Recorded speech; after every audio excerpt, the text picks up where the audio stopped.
episode 51 of the podcast. This week we're continuing to gather clues and we're talking about body language and the types of things to look for. You're listening to the Creating Great Grooming Dogs podcast. I'm Chrissy Neumeyer-Smith. I'm a certified professional groomer, certified behavior consultant for canines, certified professional dog trainer, and the owner of Happy Critters in Nashua, New Hampshire. And this, my friends and colleagues, is where grooming and training meet. In the last episode, in episode 50, we talked about the 3 steps. So I divided it into step 1, what's the problem or the complaint? Step 2 was gathering clues, and step 3 was to make a plan. And we talked about the importance of gathering clues because it's a step that many of us forget about. So this week I want to continue discussing the gathering of clues because until we know what specifically is happening, we can't make an effective plan. So let's start off with, there was a time in my career when I would have said things like, I just had a feeling the dog was going to something or other, right? Like the dog was going to try to bite at me, the dog was going to try to jump, right? But it felt like intuition. And perhaps some of it was, but as I learned more about behavior and about body language, now I'm able to clearly identify signs and signals and warnings that I had somehow been aware of on some sort of a level, right? So I want you to think that the understanding and insight may have been from my past experience with the dog I grew up with, my grandmother's dog, the dogs of friends and family and neighbors as a kid. But I want you to think about it from an owner's point of view right now, because so many of us, even if we're working with dogs, are pet owners too. Our owners know their dogs pretty well. They see a look from their dog and they can read into it things like, I need to go out, I need to play, I want a potato chip, right? And how do we know the difference? And that's a really neat question. When we see something with our eyes, we're not necessarily good at identifying what that difference was. Sometimes we aren't good at gathering the clues. So that's something I want you to start training your eye for, to start noticing clues, to start gathering clues about what's going on, what's motivating things. Because I'll tell you, as I started to realize I learned more about behavior, that's when I was able to start noticing even more subtle cues in other dogs. So it brought my skill level to a whole different point. And that's what I want for all of us. And that's what continues to happen. The more I learn, the more I'm like, oh, I see something new, or I see something that I wasn't aware of before. Let me give you a human example. So my hubby was a store manager at a mall. During the Christmas season, he was constantly working. So he was home with me and gave me a smile. Anyone else would have seen a sincere smile. And it was sincere, but I instantly saw it differently. And I asked him, did you just give me the retail have a nice day smile? I'm your wife. I don't want the have a great day, ma'am smile. And it was such a subtle difference. And he actually laughed. He's like, yeah, I think I did. Right? I think the difference was, it's not sure what tipped me off, but I think it was how his cheeks were flexed and that his eyes were wide.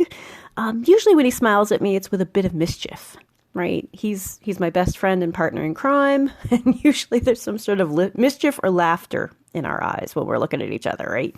It was a very different look. Anyone else would have seen a sincere smile because he did give sincere smiles to his customers, right? I want you to think about, as a face, we notice something different with other humans, with family members, with our animals, that we don't necessarily sit down and write down what was different. So let's talk about some of the clues that we can get studying faces and some of the things that we can see studying the body and looking at our dogs. So here's one, panting. So when a dog is panting, there's 2 different things to look for. One, is it a nice long straight tongue when they're panting to cool off? All right, it should look almost like a banana peel, just hanging out nice and flat and straight. Or is it spread out and kind of turned up into a scoop? They call that a spatulate tongue, and that one is a sign of stress. So instead of looking like a banana peel that's hanging down, it's kind of curled. It looks like it could hold water, or it's actually curled up at the very end and looks almost like a noodle, right?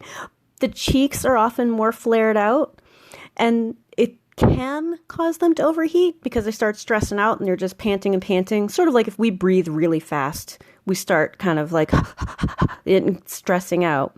So those two different types of pants, those two different types of panting are different.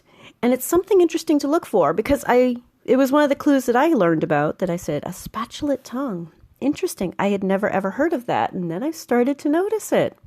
So, like I said, just another clue, a clue. Like when somebody says, oh no, he was just hot. And you see video later and you're like, no, that wasn't panting because he was hot. That was a stress pant because I can see by what his tongue is doing. Another thing to be looking at are the ears. These give us clues. So ears will generally move around when a dog is focused on something. So it can be hard to see with dogs with floppy ears. I'm thinking about like Cocker Spaniels, things like that. It can be very difficult to see, which is part of why we need to train our eye to be looking for it. Because you can still get a lot of information, even with the long floppy ears.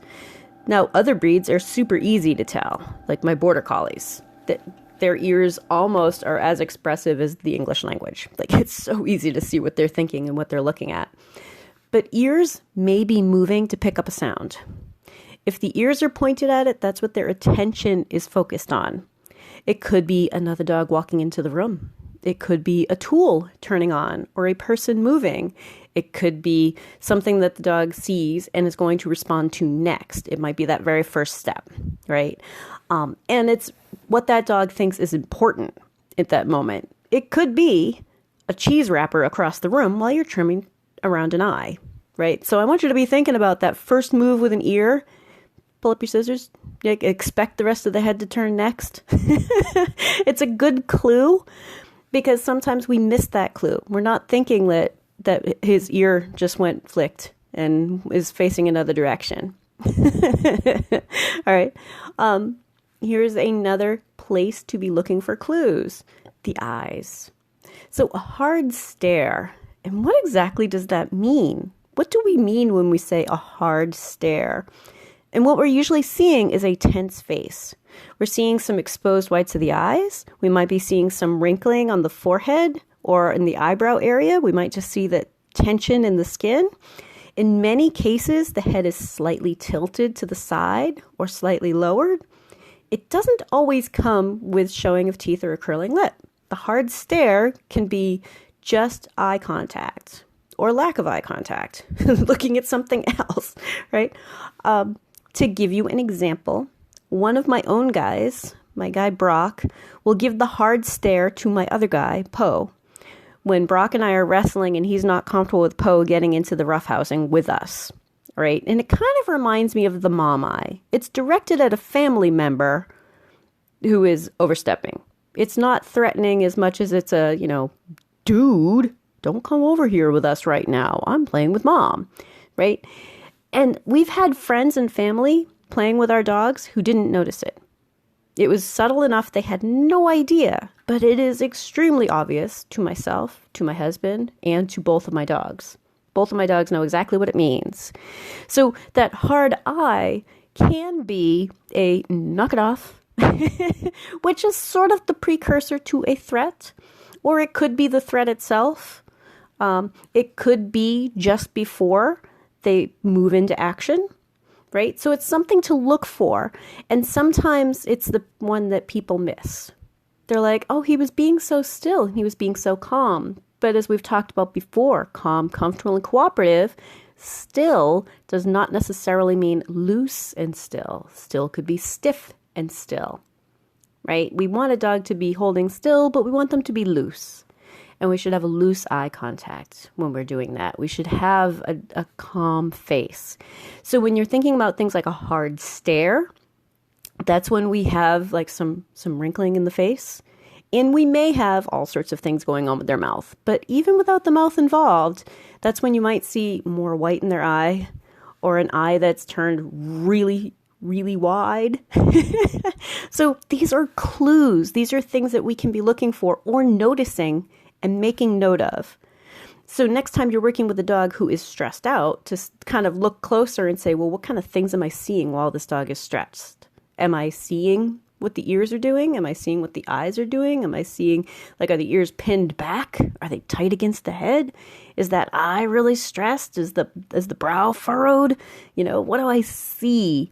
So that you can notice it even better with other animals. If you're enjoying my podcast, please remember to subscribe so that you don't miss any episodes. More clues. Let's talk about the tail. There's a lot that we can look at with a tail. And each dog breed has its own type of tail set. But be thinking about what's normal for the breed and for that dog, what's normal. But I want you to think about a tail that's loose in a comfortable position is very likely a dog who is calm and comfortable. That's a good sign. A wagging tail doesn't always mean happy or friendly. And that is something that owners often miss. They think, oh, I'm seeing a wagging tail. They don't know what the face is doing, because if they're trying to look at the tail, they're just seeing motion. But a tail can mean simply excitement or arousal. So sometimes that's a dog who's thinking about their next move. That's a dog who's thinking about leaping into the face of another dog, right? That's not necessarily a good sign, right? It could be very exciting and fun to attack another dog, right? So I want you to be thinking that a wagging tail doesn't necessarily mean happy or friendly. So we have to look at the rest of the body language too. Now, a stiff tail that's bristled, like when the hair is all fluffed out, right? That's bristled is often a threat. And that's just like the hair on their back, on their hackles being raised, usually at the same time. Like if the tail is really stiff, the hackles are probably raised too, and probably all the way down their back by the time it gets to their tail. That's a dog who is definitely trying to assess a threat. They're thinking about what is going on. They are not comfortable with it. Their hair is all raised. They're saying, don't come near me. Okay. They're nervous. They're trying to communicate that they are uncomfortable. Now, there's an old saying, and I forget where I heard it, but man, it makes so much sense. The old saying is, change the tail, change the dog. How interesting is that, right? So if you can get the dog to relax that tail, the rest of the dog is relaxing more too. And I have definitely goofed around with that a lot. And when I say goofed around, it's because I was like, well, let's see if I can get you to relax that tail a little bit. And massaging a tail, and some dogs, the whole body starts to loosen up too, right? You massage a tail a little bit on a dog who's nervous, that's tail was tucked. Because, also thinking tucked tail, another sign they're nervous. They're trying to communicate to you that they're uncomfortable. A tucked tail, often with their back end crouched. That's definitely a dog who is uncomfortable in trying to communicate that to you. They're trying to tell you, please don't do this. I am uncomfortable, right? So I want you to think about tails being a really good indicator of a dog's mood. Now, the whole body position gives us clues too. I want you to think, is the dog leaning forward? That's a pretty bold body position. Now that could mean playful, bold, or that could be aggressive, bold, right? That could be a dog who is ready to take action in a way that we do want or we don't want. And playful might be another one that we don't want. I don't want a dog to be leaning forward toward me and leaning in really, really hard and trying to be playful while I have sharp things near their head or near their body in general, right? But leaning forward is pretty bold. Leaning away or sitting, kind of like, okay, I'm going to move away, is not as bold. That's good. A dog that's sitting or lying down could be really comfortable, or they could be frightened. They could be scared. Look at all of the body language when we're gathering clues. A lot of the time people will think, oh, he's sitting, he's being so good. But if the same dog is sitting with their ears pinned back and their head off to the side and they're showing the whites of their eyes and their face looks really tense and their tail is tucked hard, right? Like that would, all of that together paints a different picture than the dog that is sitting with a nice loose tail and a happy open jaw and just kind of looking at you like, hey, and the tongue is, hanging from their mouth like a banana peel. This is how we discuss this audio, right? Duh. Happy. Okay. Anyhow, so the dog that's sitting or lying down, like I said, could be scared or could be comfortable. You have to look at the whole picture. And that's why knowing that you're gathering clues can be so helpful. And the more you gather clues, the more experience you gain for future encounters with other animals or even the same animal. For you to say, I see improvement, right? You need to have a baseline for this particular individual on your table. And to have an idea of what kind of things to look for, suddenly it's like, oh, how interesting. There are details that I instinctively picked up on, but I didn't know how to define them. I think you might find the same thing, right? That there are these details that lead us down a path to realizing, oh, I can predict what that dog is going to do better now that I know exactly what I'm seeing and can define it. So I want you to think about the whole body position as being important too, because a dog that is stiff in their whole body position, right, could be a dog who is really stressed, a dog who is thinking about their next move, or a dog who is trying to indicate to you, please leave me alone. Okay? Those are important clues. A dog who is really loose, well, that's a dog that's probably willing to let you try stuff. stuff and things, right? But I want you to think too, we're going to go back to the 3 C's, which are calm, comfortable, and cooperative, because those will help us stay on track. All of these clues that we have are to help us decide where this dog is. What's their emotional state right now? How are they handling what is going on? And in a grooming context, we're often talking about things being done to them. It's not the same as like a training context where we're like, how is he enjoying this interaction? Like we're doing stuff to them. And sometimes we're turning on a tool that we don't know what they're going to do when we turn it on. And that's okay. We just need to be watching for these clues when we turn on something new, or when we try something new, or when we apply something new, in hope to maintain calm, comfortable, and cooperative, as well as return to calm, comfortable, and cooperative if something's going on. Okay? Knowing the signs for body language can help us speak dog. Okay? It will save us training time. And that's really key, because when we have a better idea of what the problem is for this individual dog, we can be much more specific with our training. That's where this really comes into play, is to save us time and effort. And it's part of where we need to understand the grooming process. Now, groomers understand the grooming process and are learning about the training part. But trainers, I think sometimes we assume that we understand the grooming process. Many of us are dog owners and have washed our own dog or done part of it. But to understand the grooming process will also help us say, what specifically is this dog afraid of? Instead of relying on what we think a dog would be afraid of. I'm going to give you an example. Plenty of times I hear people talking about dogs are afraid of those loud dryers, right? Like that's something really scary for a dog. Think about their sensitive hearing, and dogs are afraid of dryers. But that's a pretty bold statement. Do we know that this individual dog is afraid of a dryer? Do we know if it's the sound of the dryer or the feeling of the air going over their coat? Is it the sound of the dryer? Is it the feeling of the air going over their coat? Or is it the body position they need to be in for us to have the dryer on them? Is it about being touched near their neck with anything? But we associated it with dryer sound, right?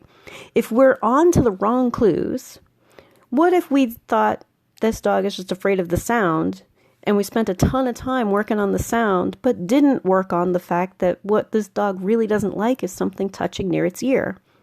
The dryer sends a burst of air, the high velocity air, and it touches those spots. Very much like a hand would or a towel would. So if they're having problems being touched near their ear, we can address that instead of trying to address the sound. We might be spending a whole lot of time trying to fix a problem this dog doesn't have. This is where it's a time saver. right? I cannot tell you how often I have had a dog that someone said he hates having his nails done. But as I explore and gather my clues, I discover this dog is really worried about being held for their nails. Because when I get them calm, comfortable, cooperative, I start talking to them a little bit. I line up the clipper before I, actually snip something off and tell them, okay, line it up. Get the feeling on there and just say snip and snip it. If they're calm when I snip, most of those very same dogs remain calm.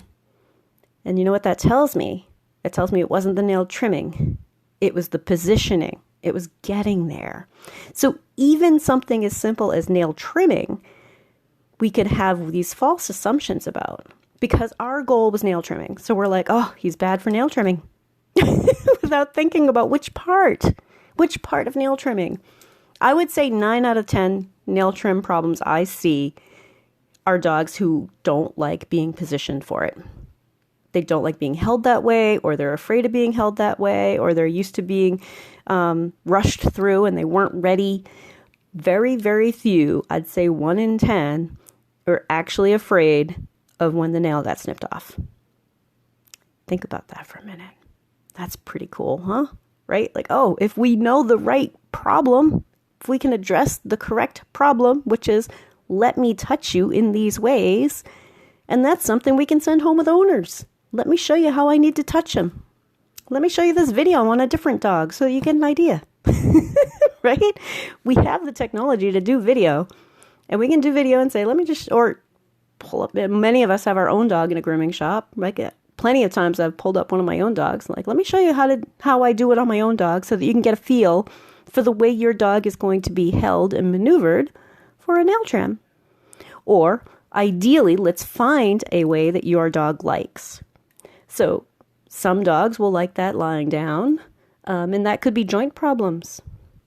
Some dogs will refuse to lie down for a nail trim, even when they have joint problems later in life. They're just hell-bent that they're supposed to stand on a grooming table. Because I get a lot of dogs when they're about 16, which is kind of tough because, you start falling in love with them as 16-year-olds. But many, many dogs have a different clue in there that tells us what their problem is so that we can reach in and solve the correct problem. So this week's action step is to continue gathering clues. Think about clues so that you can be specific and save time. All right, have a great week and stay curious. If you'd like to talk to me, you can find me through my grooming and training business, happycrittersdogtraining.com, my email, chrissy@happycritters.net, and through the Creating Great Grooming Dogs Facebook page. And we have these awesome devices in our pockets that allow us to do live video with each other. I can help you with the dog on your table. We can set up live lessons, and you may be surprised at how much we can get accomplished together via video. If you're ready to go beyond the podcast, and I hope you do, I've made it really easy for you. If you go to creatinggreatgroomingdogs.com and click on your next step, you'll see all of the options. There's the Scholar Lounge community, there's the Modern Grooming Professional certification, there's Master Canine Stylist and Professional Canine Stylist diploma testings, there's the Behavior Lab for coaching and private one-on-one sessions with me, and of course, the Master Groomer Behavior Specialist program. So go to creatinggreatgroomingdogs.com and click on your next step.